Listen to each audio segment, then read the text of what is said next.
نحمدہ و نصلی علی رسولہ الکریم۔ ایک سوال جہلم سے ہمارے پاس آیا کہ کیا یہ حدیث درست ہے، علیکم بسنتی و سنت الخلفاء الراشدین المہدیین، کہ تم پر میری اور میرے خلفائے راشدین کی سنت لازم ہے؟ تو بالکل یہ حدیث درست ہے، ابو داؤد شریف میں بھی موجود ہے، مسند احمد بن حنبل میں موجود ہے، دیگر بھی کتب حدیث میں اس حدیث کو بیان کیا گیا ہے۔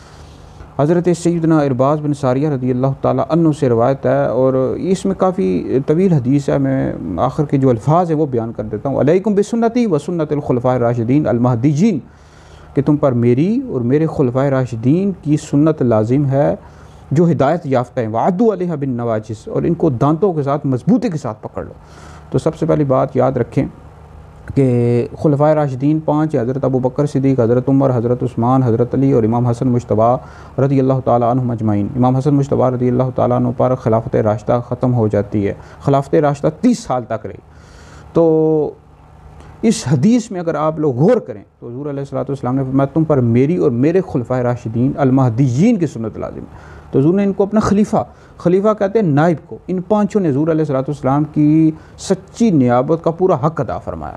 اور دوسرا لفظ استعمال کیا، راشد کا مطلب یہ ہوتا ہے جو حق کو جانے اور اس پر عمل کرے۔ اور پھر فرمایا المہدی، مہدی کہتے ہیں ہدایت یافتہ، یعنی اللہ رب العزت ان کو ہدایت کرتا ہے حق کی جانب۔ تو بہرحال یہ حدیث ابو داؤد میں، مسند احمد بن حنبل میں اور دیگر بھی کتب حدیث میں موجود ہے، تو بالکل اس حدیث کو بیان کر سکتے ہیں۔ اس ویڈیو کو سن کر آگے بھی شیئر کریں، یہ آپ کے لیے بہت بڑا صدقہ جاریہ ہے۔